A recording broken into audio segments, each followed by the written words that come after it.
Good afternoon. I thought I'd read a poem today. It's called The Invisible Old Wise Man. Uh, I got the idea for the poem by a singer by the name of John Prine.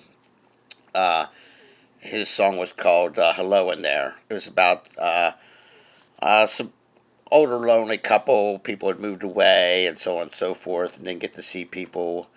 And it's not exactly the same, but um, it's in my writing, and uh, it has a little bit of that in it, a little bit of my thoughts in it, and some joys that I share with our family that other families don't get to share too often because they're in other areas and other states.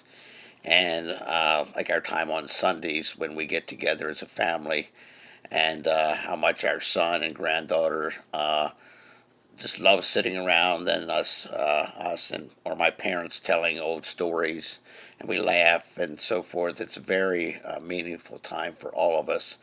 So I'm going to go ahead and read that poem. Once again, it's called The Invisible Old Wise Man.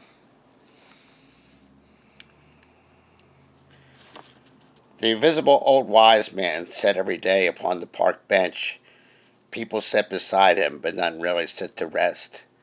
Instead, to sit down and open up a hot vent, they would often turn to the old visible wise man with a piece of cheese, not starting out with it hello, but can you believe? The old wise man never took the bait of cheese. Then one day the invisible man became visible again, as a mom and dad sat down with two children in tow. Then the children ran to the playground as fast as four little feet would go. They turned to the old man with a hello. Neither had in their hands a cell phone, nor a hot vent tied with cheese. The old wise man smiled and was pleased. They asked the invisible wise man, "Do you have grandchildren?" He took the pictures of them out along with his smile. They sat and talked for a long while.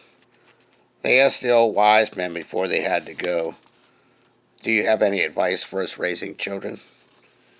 It is new to us in difficult times." The old wise man said you are already teaching them one of the most important lessons of all. What is that? I have sat on this bench, invisible to others for a long time. Then you showed up and made me invisible again. With hope and love, with your genuine caring sunshine. For to love your neighbor as yourself I can see that light comes from your insides because it has shined out upon me. Thanks for listening.